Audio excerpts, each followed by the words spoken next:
Kuala Lumpur, ibu kota Malaysia, memadukan warisan budaya dengan kemajuan modern. Menara Kembar Petronas menjadi ikon, dikelilingi pasar tradisional, kuliner khas, dan ruang hijau yang memikat. Di balik gedung pencakar langit dan hiruk-pikuk metropol, kota ini juga menjadi rumah bagi ratusan ribu warga negara Indonesia. Malaysia menampung diaspora Indonesia terbesar di dunia, dengan jumlah yang diperkirakan mencapai lebih dari 2 juta jiwa. Kuala Lumpur menjadi salah satu pusat konsentrasi terbesar di mana ratusan ribu WNI hidup bekerja. Tidak jauh dari pusat kota, KBRI Kuala Lumpur menjadi pusat diplomasi dan pelindungan bagi jutaan WNI di Malaysia.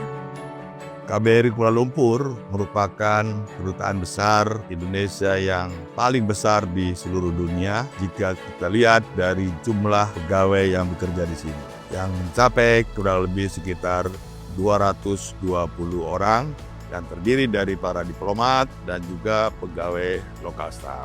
KBRI Kuala Lumpur juga dapat dikatakan sebagai KBRI yang paling sibuk di seluruh dunia, terutama dilihat dari pelayanan yang kita berikan kepada warga negara Indonesia yang bekerja di Malaysia.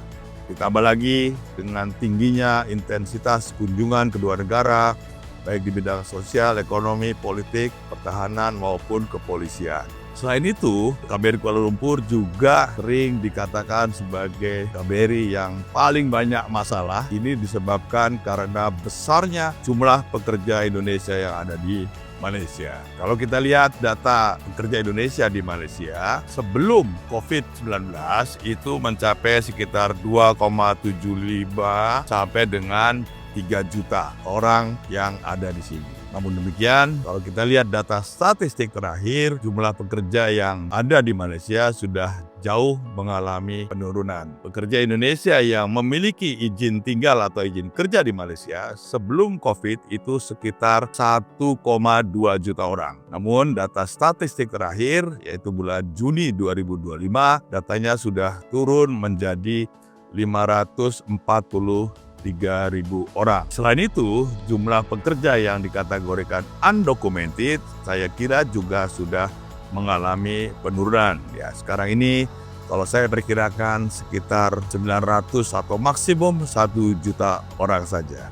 Kita di Kuala Lumpur ini juga dapat dikatakan sebagai KBRI yang masih fokus kepada permasalahan perlindungan terhadap pekerja migran Indonesia. Jadi sekarang ini rata-rata warga negara Indonesia yang datang ke KBRI itu sekitar 700-750 orang setiap hari. Kita juga sudah menerapkan berbagai pelayanan yang berbasis teknologi.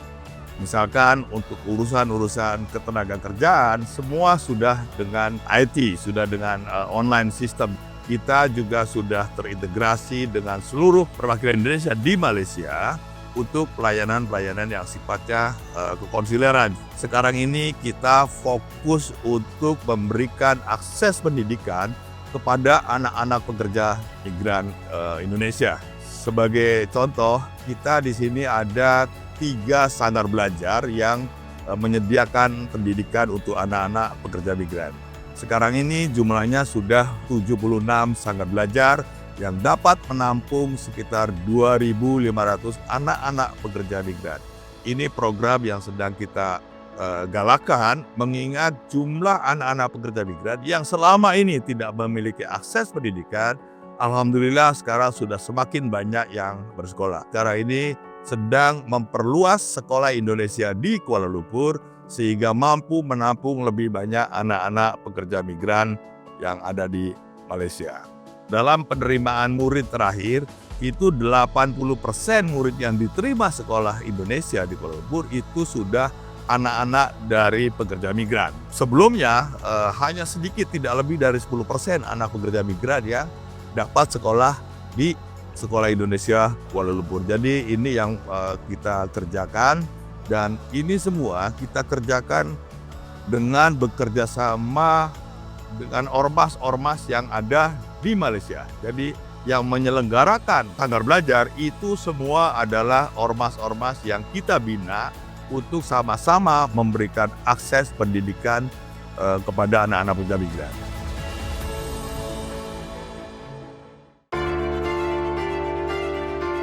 Saat ini jumlah pekerja migran Indonesia sebanyak 543.000.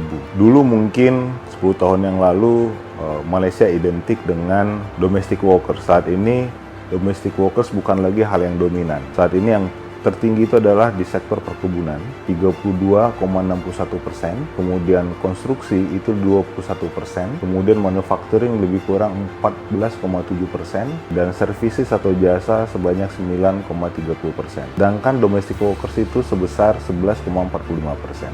Dari sisi gender, bukan lagi wanita yang menjadi dominan. Hampir 60% itu adalah laki-laki. Kita harus memastikan bahwa hak-hak dari PMI itu harus terpenuhi sesuai dengan aturan dan kontrak kerjanya.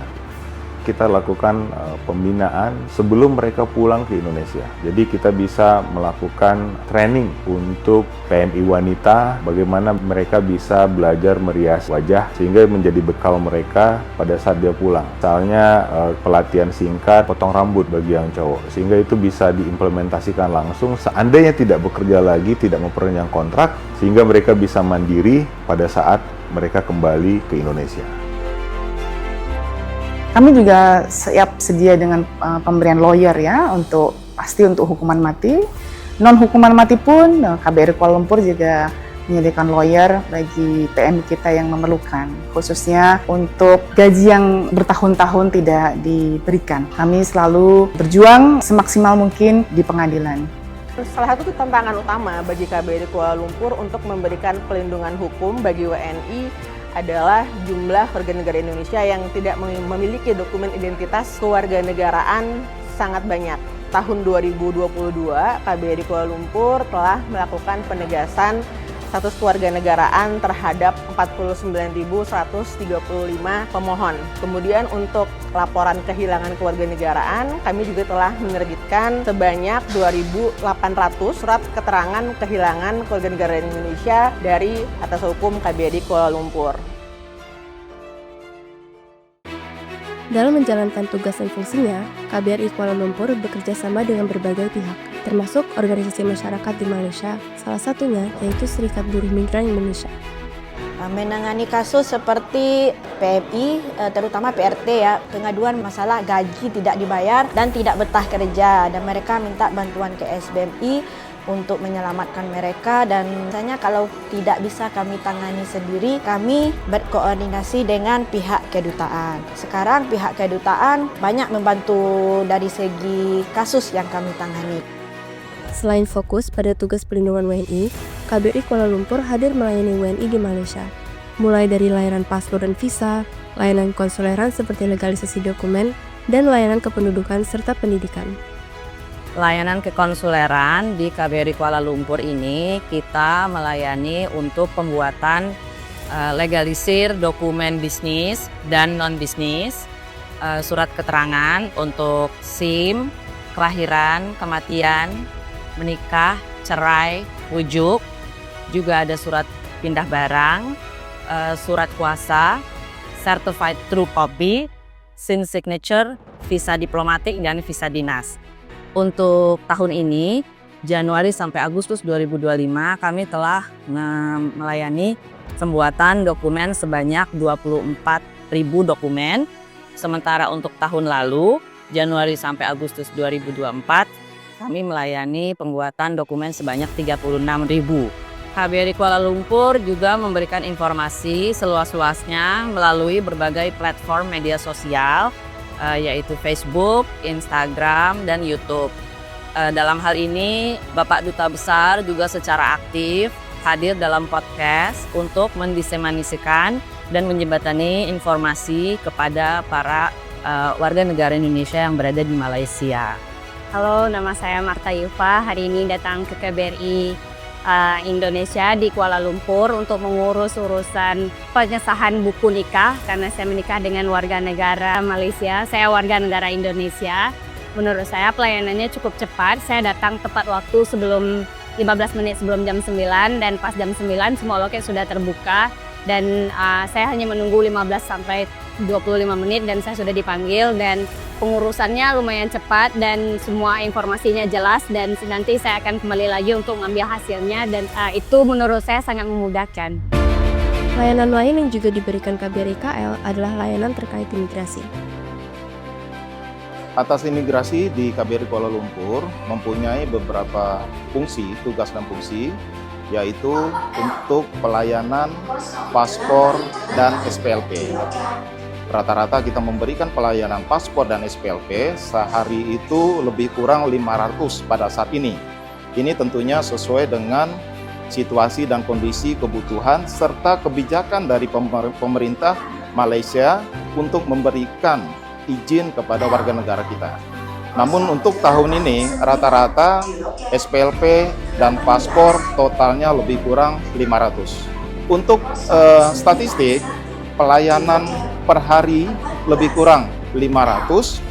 Kalau sebulan itu lebih kurang 10.000. Kalau kita hitung mungkin setahun lebih kurang 120.000 baik itu paspor ataupun SPLP. Nah, pada saat pengambilan foto, sidik jari, dan pembayaran, ini tidak terlalu lama. Kita bisa memakan waktu antara 2-4 menit saja. Setelah itu masyarakat dapat membayar secara cashless. Jadi untuk diketahui juga bahwa kami tidak menerima pembayaran secara cash, melayani jemput bola. Jadi banyak warga negara Indonesia yang ada di Malaysia ini yang bermasalah, permitnya tidak ada, tinggal secara illegal stay, masuk juga mungkin illegal entry. KBRI hadir untuk memberikan pelayanan jemput bola atau reach out ke depo immigration, depo tahanan immigration yang ada di wilayah KBRI Kuala Lumpur. Nah, di sini kami mempunyai 10 depo immigration yang kami datangi baik itu secara rutin ataupun secara insidental. Kami jemput bola ke sana, kami layani, dan kebijakan pimpinan atau sesuai dengan peraturan bagi warga negara Indonesia bermasalah, kami dapat berikan SPLP secara gratis untuk pulang ke Indonesia. Jadi tidak dituntut atau tidak dimintai biaya. Ini tentunya sesuai dengan peraturan pemerintah nomor 45 tahun 2024. Mohon dukungan agar KBRI Kuala Lumpur dapat terus memberikan pelayanan yang terbaik kepada warga negara Indonesia di Malaysia dan juga untuk peningkatan kerjasama di bidang-bidang lainnya, terutama perdagangan, investasi, pariwisata, dan lain-lain.